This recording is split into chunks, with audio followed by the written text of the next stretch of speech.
Chafouineur épisode 24, prise 1. Bonjour à toutes et à tous et bienvenue sur Chafouineur, votre chaîne du partage de la passion du cinéma et de la pop culture. Aujourd'hui, je vais jouer au Chafouineur en vous parlant du film La marque du diable de Diego Cohen. Mais avant d'aller plus loin, vous connaissez la chanson habituelle, mais si vous entendez du bruit aux alentours, c'est normal parce que j'ai des lapins, chats, toutounes. Oh, merci. Toutounes. Et disons bonjour à notre chère co-réalisatrice et cadreuse Coucou. Coucou. C'est bonjour Coucou, mais du coup tu caches le synopsis. Ah non, je le vois. Lorsque deux sœurs ouvrent un livre ancien libérant le mal, un prêtre, non tu restes là, un prêtre possédé, en proie à ses propres démons, devient leur seul salut. Alors, au final, que dire de ce film qui commence par une citation de Lovecraft? Waouh, fantastique, déjà ça donne le ton. Lovecraft, on peut s'attendre à ce qu'il y ait peut-être un éventuel rapport à la mythologie de Lovecraft. Commence ensuite une séquence où on voit un prêtre faire une tentative d'exorcisme sur un petit enfant. Et au final, l'enfant meurt. Point d'interrogation. C'est ce que nous semble faire croire l'image, puisque le prêtre se charge très vite de s'en débarrasser, parce qu'il a cru l'entendre respirer. Le film nous projette ensuite 30 ans plus tard. 30 ans plus tard, parce qu'il y a la famille... Il y a une famille... Il y a une famille dont père le Luis, Fernanda la fille qui est un petit peu fouineuse, Camilla la sœur qui a un petit ami Diego, et la mère le professeur Cecilia de la Cueva. Mais cette famille, ouais, ils ont trouvé un grimoire. Ah, et le chat est parti.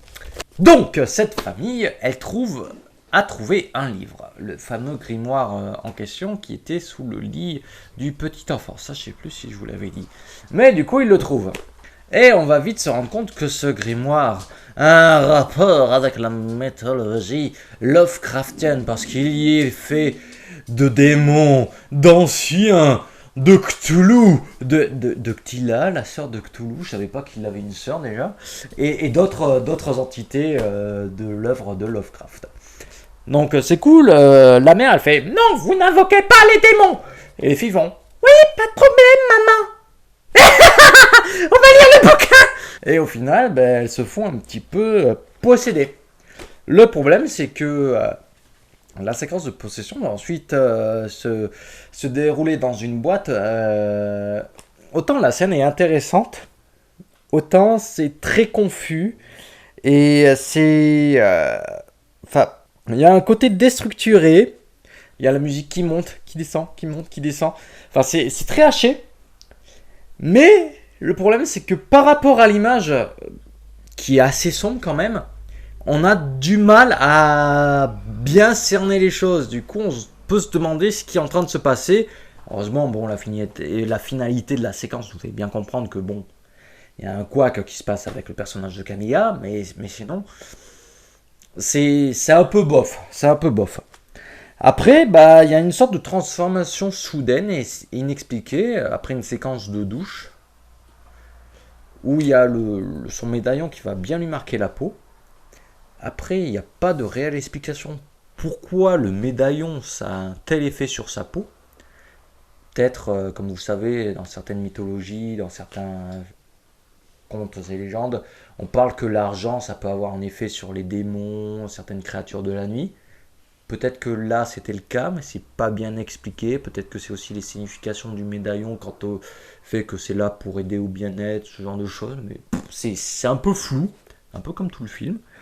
Et très rapidement, on va alterner entre séquences, entre cette famille qui subit un petit peu les aléas de cette possession démoniaque qui pourrit un peu son quotidien, et deux membres de l'église qui sont... j'ai pas de mots, mais les mecs, c'est Soit c'est des clichés ambulants, soit c'est des stéréotypes, un petit peu la même chose, vous me direz, mais j'ai jamais vu des personnages aussi caricaturaux. Parce qu'il y en a un, en fait, bon, faut pas chercher midi à 14h, mais vous le comprendrez très rapidement, mais il a un lien avec le petit du début, et il est possédé par une entité démoniaque. Et l'autre prêtre qui le soutient, bah c'est un camé. Il aime concasser de la coco, hein, si l'on peut dire. Donc, ouais, c'est très... En fait, c'est tout le film qui est un peu caricatural, si l'on va dire. Parce que il fait pas peur. À aucun moment, il y a un semblant de peur. Le film, il s'enlise au fur et à mesure dans son truc.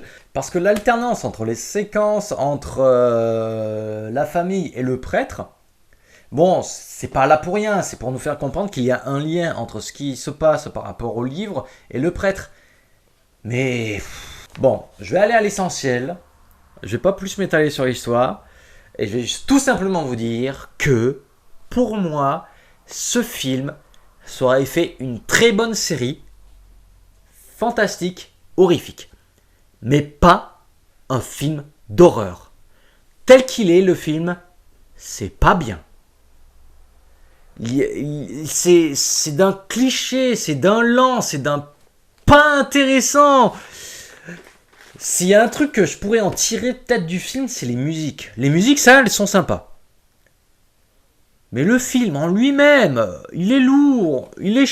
Enfin, ouais, ça aurait fait une très bonne série. Parce que, avec une série, au moins, certes, on aurait peut-être eu un budget un petit peu moindre. Mais au moins, on aurait pu développer les personnages, développer la relation entre Thomas et Carl, peut-être un petit peu les relations dans la famille, avec le petit copain, ajouter un petit peu de profondeur, ce qui manque largement à ce film, peut-être ajouter les quelques sound effects qui manquent, parce que franchement, il y a des bruitages, par moments, les personnages, ils volent dans tous les sens, ils se prennent des trucs, mais il n'y a pas de bruitage.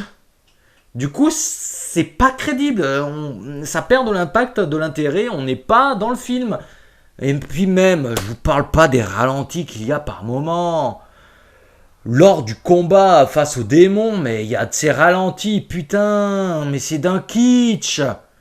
À ce côté-là, moi je veux voir un prêtre camé, je vais regarder Constantine, au moins Keanu Reeves, il avait du charisme dans le film, et pareil, Matt Ryan dans la série, ben, il a du charisme aussi, enfin... Là... Et le pire, c'est qu'on nous laisse une porte ouverte. Je vous en dis pas plus, mais il y a une porte ouverte pour une suite. Mais comment vous voulez faire une suite à ce truc-là? Mais comment? Surtout que Lovecraft, hein, je veux pas dire, mais il doit se retourner dans sa tombe. Hein.